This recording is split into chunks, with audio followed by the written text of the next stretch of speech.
Final Fantasy XIV, Dad of Light. I have just finished watching my first episode literally a minute ago, and I've just started recording because I have to talk about it. So this, for anyone who doesn't know, is the Netflix TV drama about a father and son in Japan reconnecting via the glorious power of Final Fantasy XIV.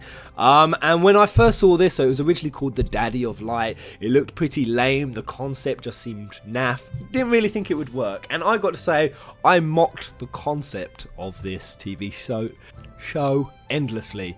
But after watching my first episode, I can honestly say this show is fantastic. It's fantastic. I mean, the acting looked bad, and I've got to say, it actually still kind of is. The son, I think the father is much better. I won't say too much for spoilers. I'll keep this spoiler free.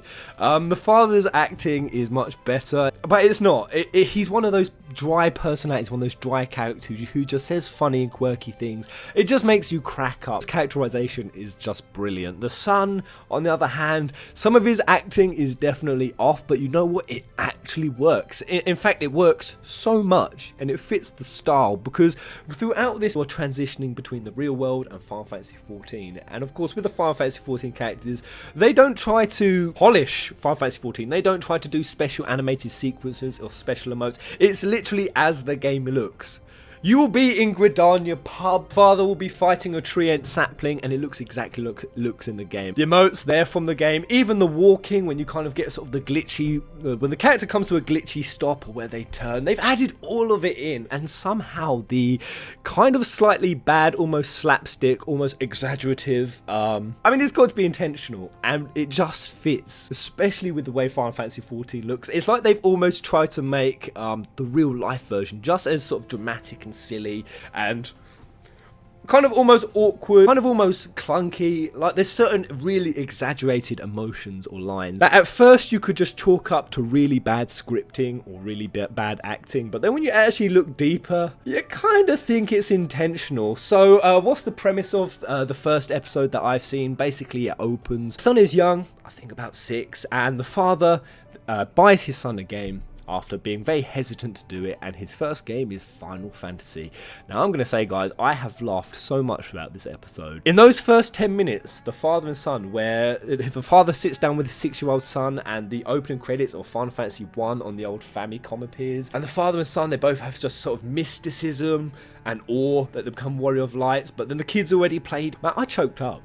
I ain't gonna lie, I actually choked up. I felt tears welling in the back of my eyes because it was just beautiful. And that's just from the first 10 minutes, and I think that's pretty much the premise for this entire series. We're going to go through this entire relationship because so since that young age where they're connected, I think the father's work, you know, takes him places, and he stops playing and he starts taking it out on his family, and they get this real disconnect. It's silly, it's ridiculous, and the premise is out there, but it's grounded in probably the most raw and real sort of family dynamic that I think everyone can relate to, or anyone who's had a father they've been very disconnected from, or no, fathers who find it hard to connect with their children. It's like one of the most rawest premises to tackle. And anyone who has had any kind of, you know, where they can't relate to a family member, even if it's direct father, can really relate to what's happened. And then you couple that with how it's combined that indescribable awe and wonder that we have all experienced at some point, probably not now, but whenever we first started video games. I remember for me it was actually World of Warcraft, weirdly enough. I was quite a late bloomer for gaming, and I just remember hitting the crossroads and seeing how huge this world was, and just genuine awe. Well, actually, I don't know, going further back, even to the first time I ever played Final Fantasy VII when I was 11, just that pure, innocent, wide-eyed wonder at experiencing your first video game, and you really get to see that in the son when he's younger, you get to see it in the father. And long story short, I'll just give you a little synopsis, but nothing too spoilery, because the father is having work issues, and I think he's now decided to retire. He's really not connected with his son, they haven't spoken in years, and the son comes up with a really elaborate plan to reconnect with his father. With the power of subterfuge, he gets his father in the game, and he's going to secretly introduce himself, not as his son, but as a totally different person. And not just any person, a female Makoti. And I just love the show. So I really can't recommend episode 1 highly enough. I don't know if someone who is watching this right now might be like, oh god damn, Pez, what show did you see? I watched episode 1, I thought it was terrible. This is definitely a show where you can watch it and you could go, this is horrific. This is cheesy, this is corny, it looks absolutely shite. And I can see how people would think that, but I don't know, I'm just sitting on a whole different side of the fence while I'm looking at the show, and I think that I have been proven wrong.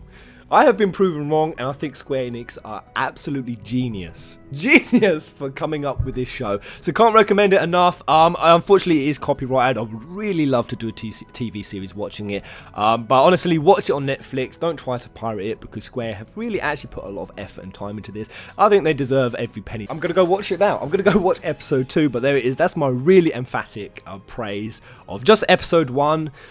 This was probably a bit too early to do it. I might watch episode 2 and 3, and the whole thing just goes right down the stinker. And then this will be a really embarrassing video to put out.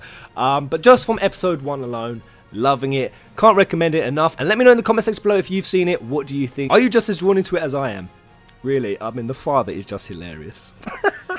You know, adults or grandparents who just like look at controllers like they're just mysterious objects. And have you ever had said old person try to actually play a game and they just have that really sort of awkward, bamboozled, clunky, but the father just epitomizes all of it, and it's just brilliant. But there it is. Until the next DNWP, until the next glorious dawn. Goodbye.